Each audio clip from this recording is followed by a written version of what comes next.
ওয়ালিদ মুহতারামে কইজা তোমরা ইসমে জাতর জিকির করতে সময় বলো হরিয়ত দরিয়া চলে গেছো, আমার উদ্ধার করতে আর কেউ নাই, আমার আল্লাহ ছাড়া কেউ নাই। আর কইও আল্লাহু আল্লাহ আল্লাহু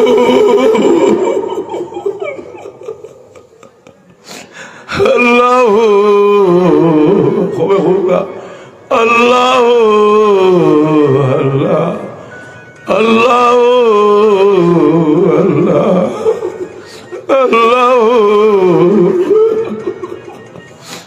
আল্লাহু আল্লাহ আল্লাহু আল্লাহ আল্লাহু আল্লাহ আল্লাহু আল্লাহ লা ইলাহা ইল্লাল্লাহু মুহাম্মাদুর রাসূলুল্লাহ।